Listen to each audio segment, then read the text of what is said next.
Broncos country, we are here. We are officially 2 days away from the NFL draft, my favorite event of the year. I set everything aside just to cover this event, and we're going to be streaming all 3 days. Round 1, of course, on Thursday, rounds 2 and 3 on Friday, and rounds 4 through 7 on Saturday. So if you want to tune in, that'd be greatly appreciated. Give me someone to talk to on the stream. But oh my gosh, I am super excited. And this is our final Denver Broncos 7-round mock draft. In this mock, instead of giving different scenarios, I chose the best player available at that point and players that I do think the Broncos could draft if they are available. Of course, at the positions, because the websites are kind of goobers and, it's just weird. So we will be covering that today. And yeah, tomorrow I'm going to be releasing my top 10 players at each position in the draft. And then the morning before the draft, that Thursday, I will be releasing a My Guys video. And then before days 2 and 3, I'll release the best prospects still remaining that the Broncos could potentially pick up. But with that being said, as always, I do want to remind you that Jesus is King. I pray that you give your life to him. He's got a plan and a purpose for you. And I just truly hope that you accept Jesus with your whole heart and believe that he died on the cross for your sins. And if you believe with your whole heart that Jesus died on the cross for your sins, then you go to heaven. It's that simple. It's that easy. It's not by our works which we go to heaven. It's by grace through faith in Jesus that he lived the perfect life and died on the cross for our sins. A lot of people aren't going to like that I'm sharing this message, but I don't care. I have a small channel, and even though it doesn't have a large audience, I want to share the message and the gospel with as many people as possible. And with that being said, let's jump in to the mock draft. So with the 67th pick, I have us selecting Trenton Simpson, linebacker out of Clemson. And to me, I thought there was no way Trenton Simpson dropped to this beginning of the 3rd round. And quite frankly, I still don't think he will. I've seen a lot of these draft guys on YouTube saying, yeah, Trenton Simpson will drop to the 3rd round. And a lot of people have the Broncos mocking Trenton Simpson here in the 3rd round. I don't know if he falls to the 3rd round, but if he does, I would be extremely excited to pick up Trenton Simpson. He's one of my favorite prospects. To me, he's the best linebacker in this class. I know a lot of people have Drew Sanders or Jack Campbell above him, but to me, Trenton Simpson is the best do-it-all linebacker. He'll go and he'll make an instant impact. He can play with Josie Jewell. He can play with Alex Singleton. We don't really have that athletic linebacker on our team, and Trenton Simpson would be that athletic linebacker. You see his stats: 33 games, 100 solo tackles, 65 assist tackles, 165 total tackles, 23 tackles for loss, 13 sacks, 5 passes defended. It doesn't have an interception in college, but, that probably will change in the NFL. Just he's playing longer. Hopefully will play longer in the NFL than college. But, yeah, Trenton Simpson is one of my guys out of Clemson, someone who I would be ecstatic to get. And, like I said, you look at that linebacking core. You got Jonas Griffith. You got Alex Singleton. You got Josie Jewell. You got Justin Strnad. I don't know if Strnad is going to make it. 5th-round rookie out of Wake Forest in 2020. Maybe he still makes a team. We'll have to see. I like Jonas Griffith as a sub linebacker, and then Trenton Simpson. Maybe he doesn't necessarily start the season, but I definitely could see Trenton Simpson eventually taking over as one of the starting linebackers for the Broncos. Maybe midway towards the end of the season, or at the latest next season, being one of our starting linebackers. Then with the 68th pick, I am actually trading it to Tampa Bay. Now, it should be noted that this trade was offered to me by the website. So I think, I don't know if we're going to get this much value for this pick, picking up. So Tampa Bay moves up to the 68th overall pick, and we drop all the way down to the 82nd overall pick. We pick up a 5th-round pick in this year's draft. So we add another pick this year, and then we also pick up some more draft capital for next season, just for ammunition for trading up next season and whatnot. So you can never have too many picks because Next season, we do have a lot of picks. I believe we have a first, 2/3, a fourth, a fifth, a sixth, and a seventh next season, I believe. But yeah, I just have us picking up more draft capital this year and next year. And I do think it's beneficial because if you have those back-to-back picks, you take the player you want the most, and you could take a second player you really like, but if you're not sold on a second guy, then trade down, pick up some more capital, and I think the Broncos could very easily do that, pick up the player that they're in love with, and then trade down for capital with the back-to-back picks. And then with the 82nd overall pick, the Denver Broncos are going to select Garrett Williams, cornerback out of Syracuse. Garrett Williams is another one of my guys, one of my favorite prospects in this draft. I think the reason to me he's dropping so far in this draft is due to his injury last season. If he didn't get injured, I have no doubt in my mind that he would be a first-round corner, but due to that injury, some teams might be wary, so he's dropping here into the third round. And the Broncos are going to take advantage of this and pick up Garrett Williams, and they are going to add to that cornerback room because right now, listen, on our team, we have Pat Surtain, obviously, as the corner one. You got Damari Mathis. You got K'Wan Williams. You got, who else do we have? Isang Bassi. I believe we have, I don't know if Fion Hicks is going to be on the team with his legal trouble that he got into recently.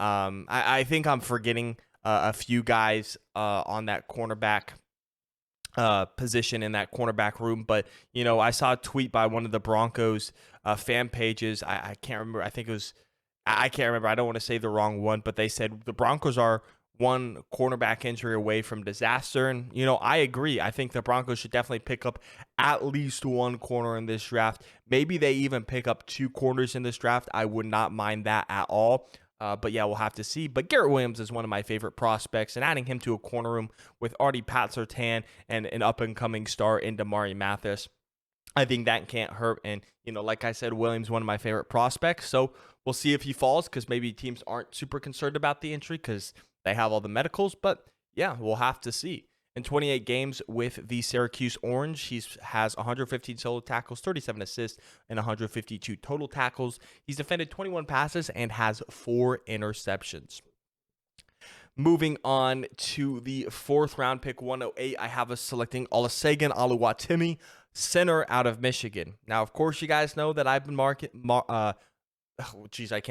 I've been mocking Luke Weipler to the Broncos with one of the back-to-back picks in the 3rd round. Of course, you see we didn't take him. And, you know, I don't think Weipler slips into the 4th round. I think he is a 3rd round pick at the latest. So I have us going after Michigan's Olusegun Oluwatimi, who I do think will be here in the 4th round. And as I've mentioned with Weipler, you look at that offensive line, and I feel like center is the weak link. You know, I like Cushenberry, but, you know, he's kind of been about an average center in the league. Nothing, you know, too spectacular when we drafted him in the 3rd round in 2020. And, you know, I do believe he will compete with Oluwatimi for the starting job. And I think Cushenberry could easily start the season as the center. But the biggest concern that I have is I don't know if Sean Payton will extend Cushenberry after this season because it is the end of his rookie contract.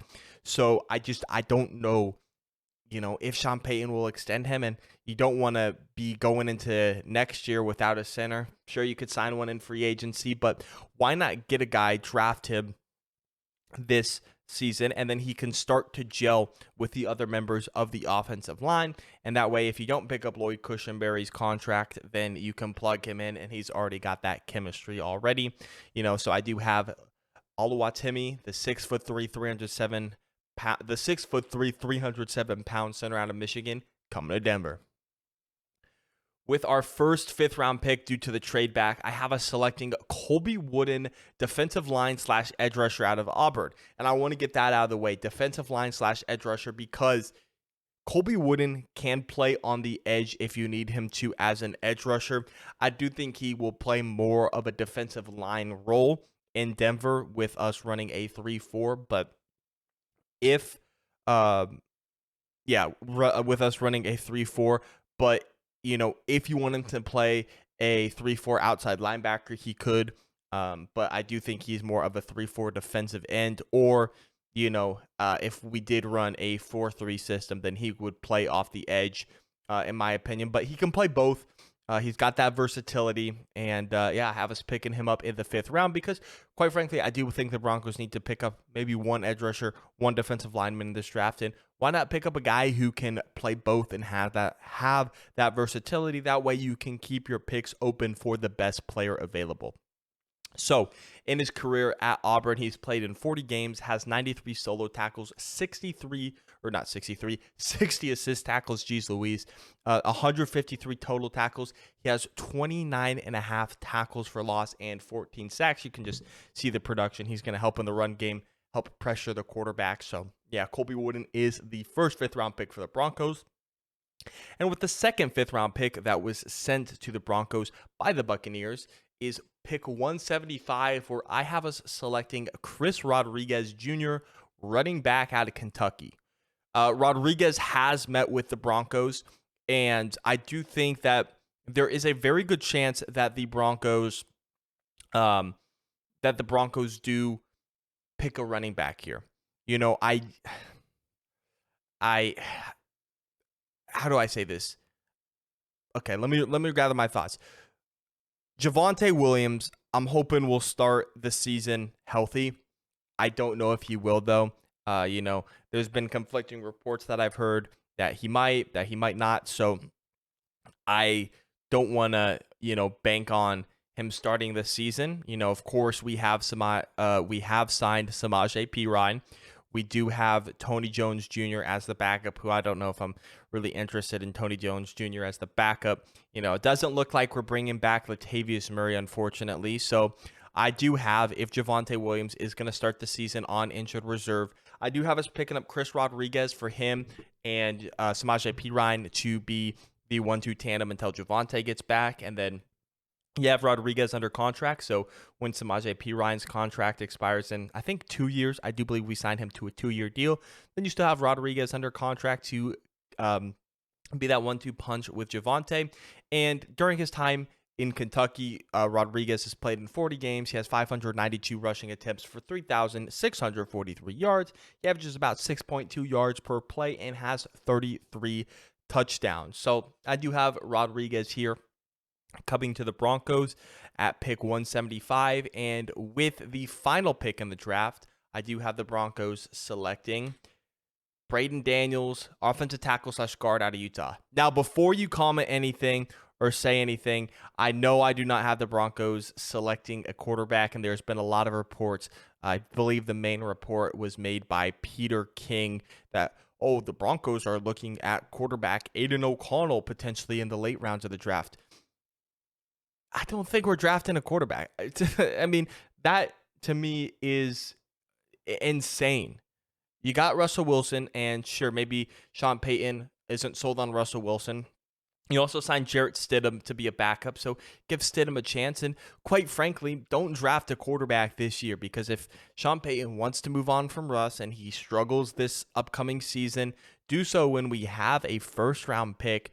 And, if we're as bad as we were this year, maybe get a top 5 pick, then you look at the quarterbacks coming out in next year's draft in Caleb Williams and Drake May headlining that quarterback class.